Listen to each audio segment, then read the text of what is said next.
Livros. Terra Desolada.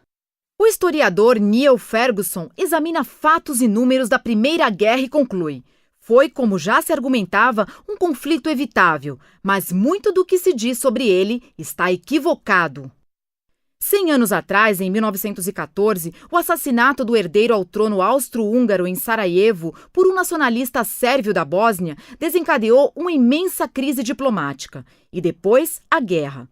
Arrastando-se por 4 longos anos, a Primeira Guerra Mundial resultou em cerca de 10 milhões de mortos, devastou algumas das regiões mais produtivas da Europa, alterou completamente o mapa político do continente e, para todos os efeitos, tornou inevitável 2 décadas mais tarde um conflito ainda mais assassino e destruidor. Não são poucos os historiadores que veem nessa conflagração o nascimento do mundo contemporâneo. A essa distância, seria de imaginar que as principais questões relativas às suas causas, consequências e natureza já estariam mais do que estabelecidas. Não é assim, porém, que a historiografia funciona. No que tem de melhor, ela consiste na reavaliação periódica dos juízos anteriores. De resto, associam-se a fenômenos históricos desta magnitude tais ou quais explicações que aos poucos convertem-se em dogmas.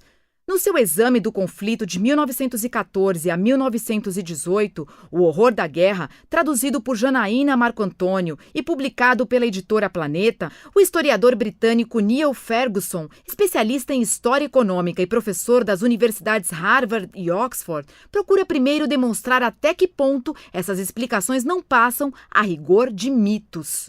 E, questionando-os, oferece em seu lugar um conjunto de interpretações que, de tão pouco convencionais, irritaram até seus colegas mais fleumáticos.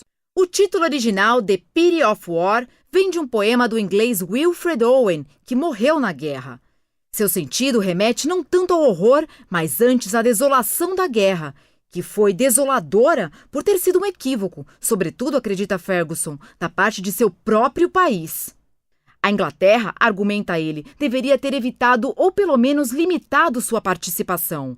No entanto, devido a uma interpretação errada dos objetivos alemães, não apenas ampliou e prolongou as hostilidades, como também pôs a perder sua posição privilegiada na ordem mundial de então.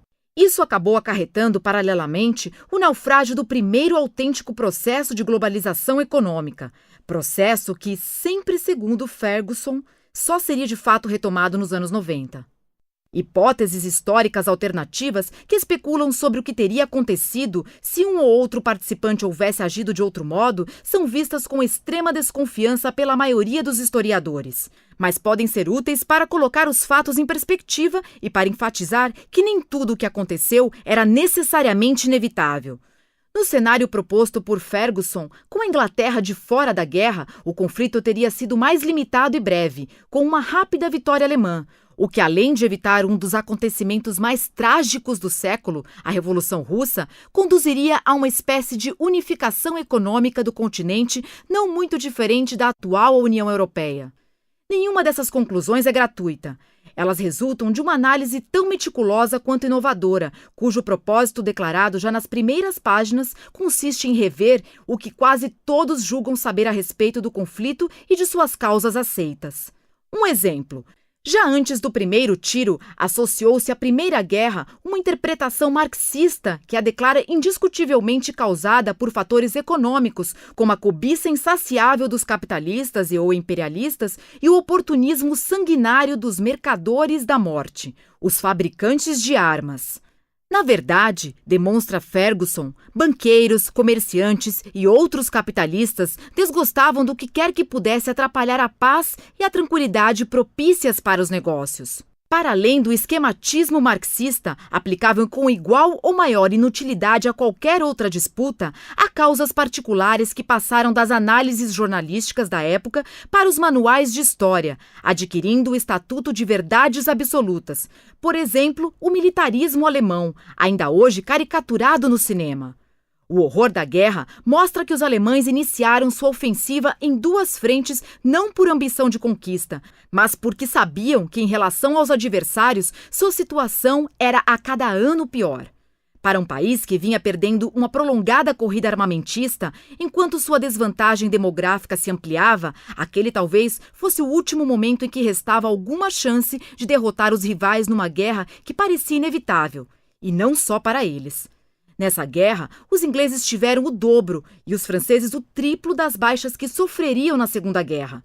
Mas, ao contrário do que sucederia no conflito de 1939 a 1945, a imensa maioria das baixas foi militar, não civil.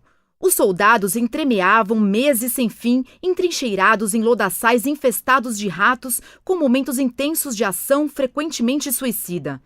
O ataque a pé, vagaroso e arrastado, estava em desvantagem diante da grande máquina de produzir mortos, a metralhadora. Esses ataques e contra-ataques extremamente custosos foram desde então vistos como um exercício de futilidade, um desperdício criminoso de recursos e vidas. Não de acordo com Ferguson, o atrito, explica o historiador, foi um elemento intencional do conflito. Cada lado esperava que as reservas do inimigo se exaurissem antes das suas. A Tríplice Entente, aliança que reuniu França, Inglaterra e Rússia, administrou mal seus recursos. Segundo cálculos de Ferguson, custava 3 vezes mais matar um soldado alemão do que um inglês ou francês. Mesmo assim, especialmente após a entrada dos Estados Unidos no conflito, foi a vantagem demográfica e econômica dos aliados que prevaleceu. Aliás, como ocorreria também na guerra seguinte. Estudioso dos fatores que levaram a civilização capitalista ocidental à sua posição hegemônica, pensador, conservador, mas anticonvencional, capaz de debater vitoriosamente com esquerdistas variados, como se vê em suas polêmicas com o nobelizado Paul Krugman, Ferguson apresenta em O Horror da Guerra não uma história bélica convencional, com a narrativa de batalhas ganhas ou perdidas, em um rol de comandantes, de táticas e estratégias, etc. Trata-se antes de uma meticulosa e radical reavaliação global do conflito, tanto de suas causas e desdobramentos, quanto do lugar específico que ocupa no conturbado século XX, e na formação de um mundo que ainda é o nosso.